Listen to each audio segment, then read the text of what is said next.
Hey everyone, it's Brady and welcome back to my channel. Today I'm going to be doing a wrap up basically of my reading for the past week. And I know this might seem really random, or maybe not, because by the time this video goes up it'll have the title and everything. But I decided to do this because this past week I participated in the SCALLYWAGATHon Readathon, which took place from the 20th to the 27th. I literally found out about this like the night of the 20th going into the 21st. So I decided not to try to make a TBR really last minute, and I would just read, and you know, if I got a good enough amount of stuff done, then I will go ahead and do a wrap up on it.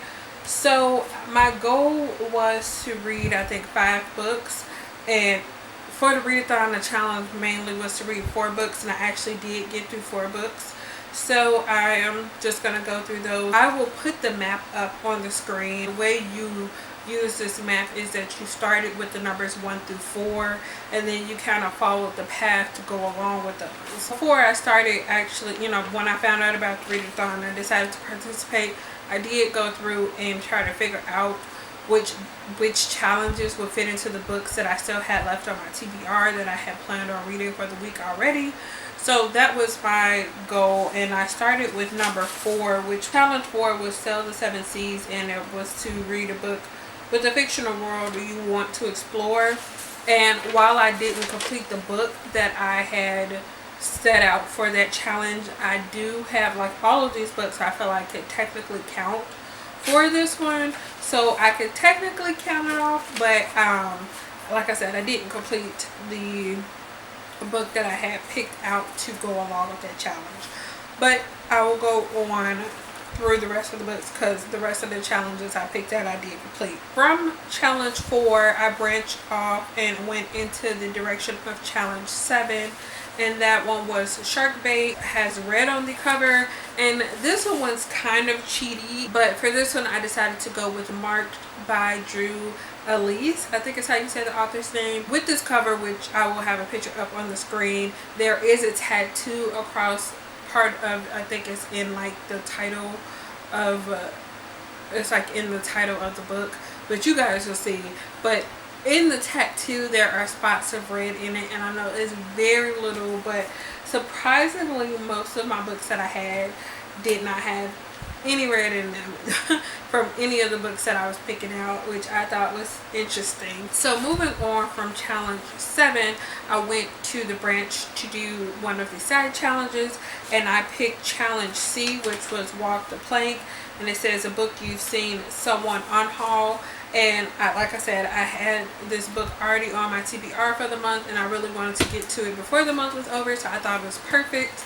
But I picked up Throne of Glass by Sarah J. Maas. Specifically, I've seen Hannah from A Clockwork Reader unhaul this whole entire series, so I figured that would fit perfectly into this. We'll talk more about my thoughts on all of these books in my wrap up. I'm kind of just going over the books that I read for each of the challenges. After the side challenge, you move back up into the regular challenges, and for that one I went to challenge 10, which was Landlubber, a book with a character who is unlike you, and that can be of any multitude of ways. And for that one I decided to go with Wotakoi, Love is Hard for Otaku by Fujita. I think that's how you say the title.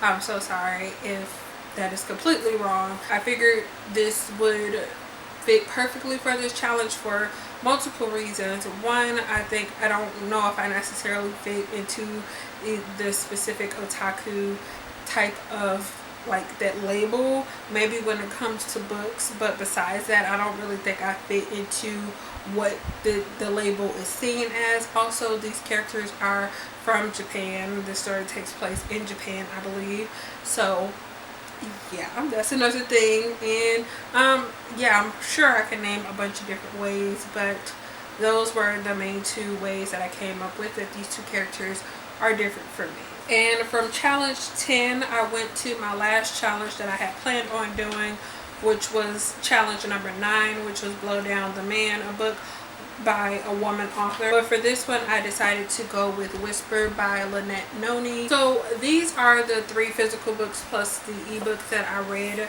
during last week for the SCALLYWAGATHon. I'm pretty proud of myself for how much I actually got through. Like I mentioned, I didn't really talk about my thoughts on these books because I really just wanted to wrap up what I read, and I should have a monthly wrap up with all of my thoughts on all of the books that I read within the next week. Not this week, but I think the week after. If you participated in the Scallywagathon, let me know what you read, or if you have, you know, some type of video or post up, let me know so I could go check it out. But thank you guys so much for watching, and I will see you again in the next one. Bye.